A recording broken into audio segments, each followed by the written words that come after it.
Hi, I'm Emmanuel and welcome to my workbench. Today I'll be hunting nickels. I will be concluding my 10-box hunt of Canadian nickels. These are all circulated. Nothing of note. That one looks a little bit older. No, 1980s. I will bring you in halfway through the box, or unless I find something of note.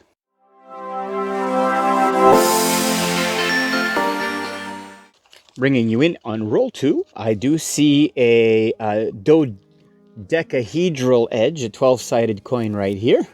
So since I don't have any finds in roll 1, let's see what we have.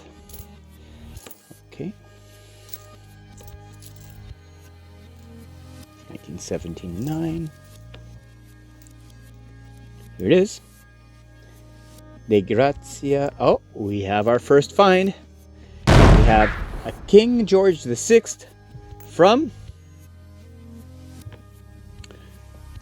1952. Awesome find.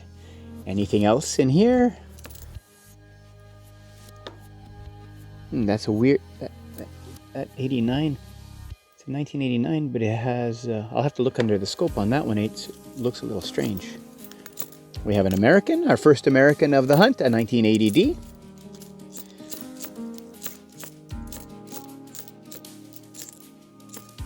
Another American, a 1995 Denver. And that looks like it's it for the roll. I'll bring you back on any other significant finds.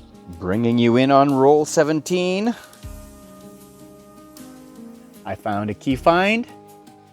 A 1970. This is a low mintage year. I'll put the low mintage on the screen. It is a key find. On with the hunt. I just spilled this one out. We are on roll 23. And I noticed a couple of dodecahedral coins here. So let's go through this roll together and see if we find anything. I mean, we'll definitely find something special. Here's a 1980, which is made out of nickel, and it's worth more than its weight in nickel. Here's the first one. This is a young head, and it is from 1960. Very nice. And here's a 1975, again, made out of nickel. Let's keep going. 1981 is the last year where these nickels were made out of nickel. 2003. Here's a 2077. Let me put it under the scope very quickly. This one is a high 7 large denticles. So I'll put it aside because it is made out of nickel. Let's keep going here. 2003. Nothing special. 1980, nickel. 1973 is nickel. 1990, let's put it under the scope. Let me do a quick check under the scope to see if this is the bare belly beaver. It is not. And here's the next one, 1956, young head. Awesome. And very quickly through the rest of the roll, a year 2000, not the P, a year 2000, not the P, 1973 nickel, 1999, not the P, 1998, not the W, 1998, not the W, 1993, 99, not the P. Oh, and here's the third hexagonal one, or dodecahedral one.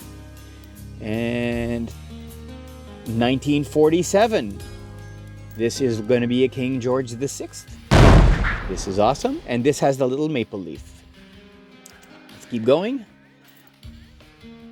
This is an awesome roll. Lots of finds.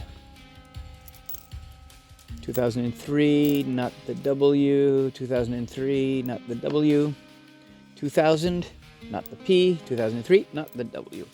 Awesome. So in this roll, 1947 maple leaf, a 1960 young head, a 1956 young heads, and a whole bunch of nickels. On with the hunt. Well, here is the 25 roll wrap up, the first half of the first box, box number 9 of this 10 box nickel roll hunt.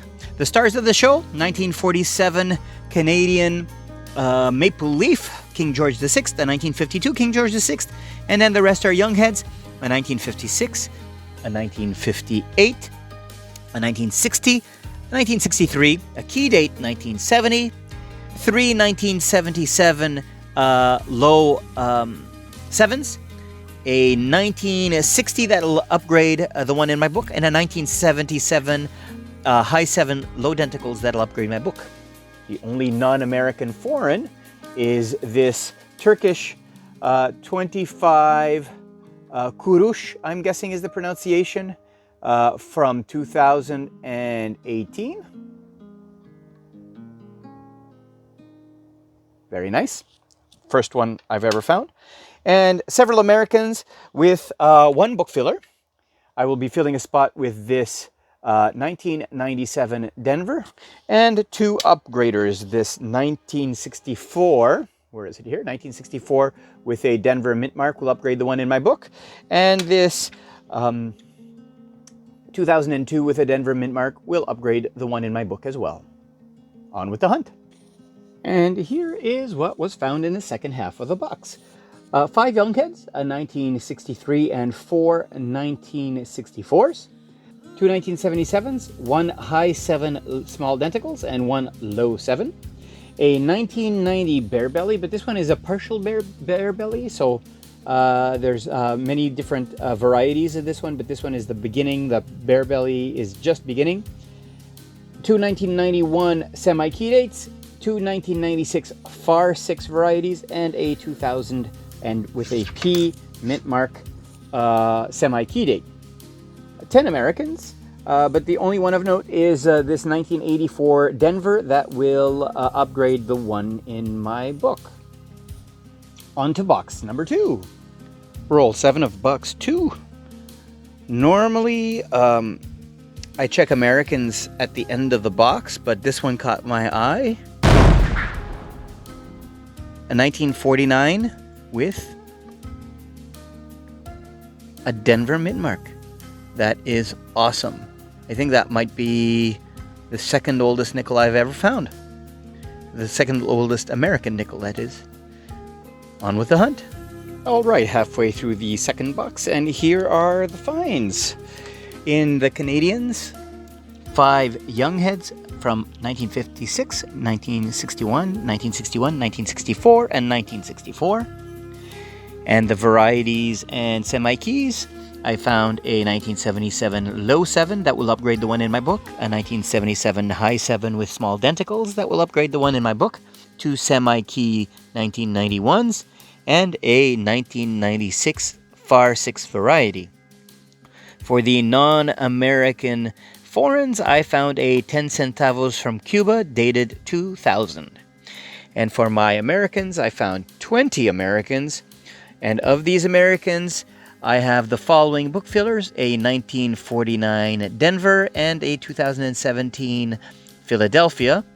And the 4 below that will be upgrading the ones in my book, including the 1974 Denver, a 1994 Denver, 1998 Denver, and the 2015 Denver.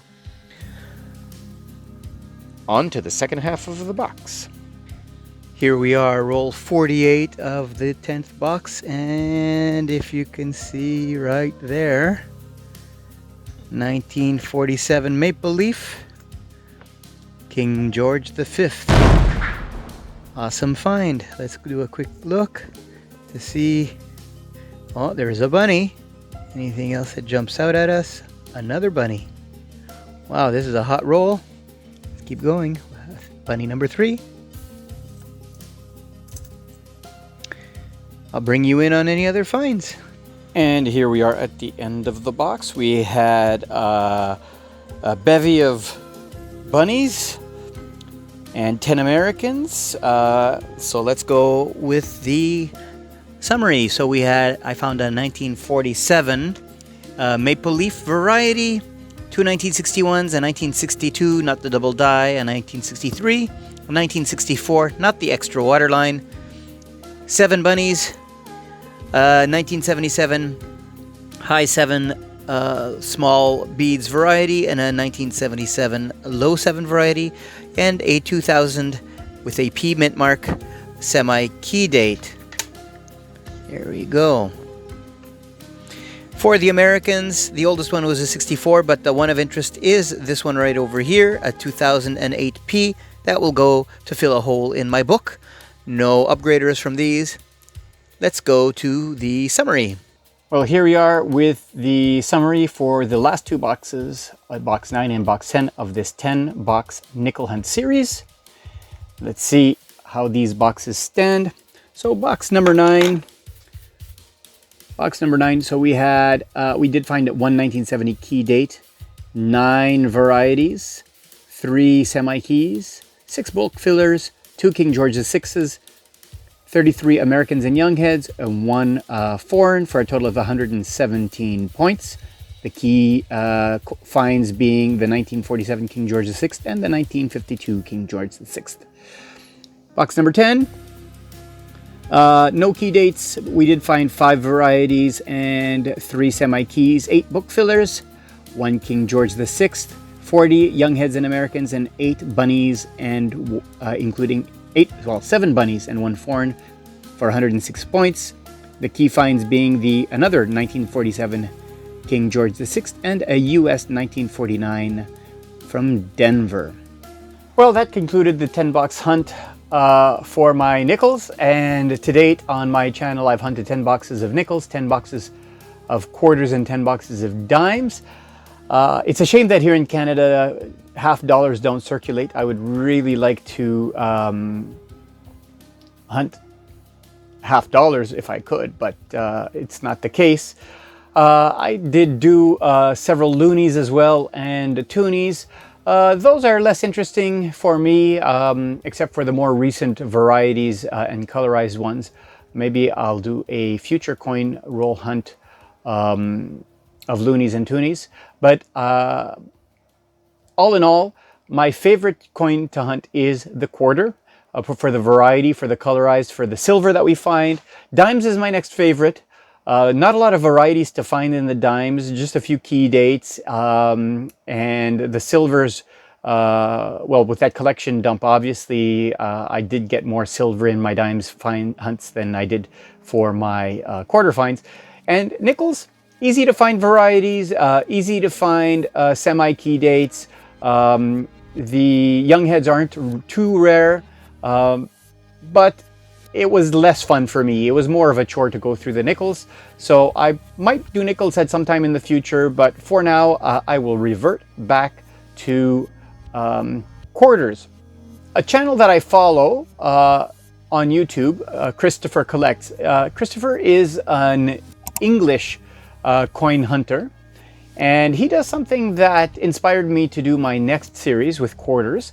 So what I will do is I bought this little cheap coin book with 96 slots in it, which fits quarters, and I will do a book fill quote-unquote series inspired by Christopher Collects, where he tries to find all of the commemoratives in 50p coins, and I will do the same. I will try to find every single commemorative quarter issued by Canada, starting with the first commemorative that I believe was the 1967 Silver Cougar, all the way to the most recent colorized and non-colorized coins. And we will see how many boxes it takes for me to collect one of each of the Canadian commemoratives.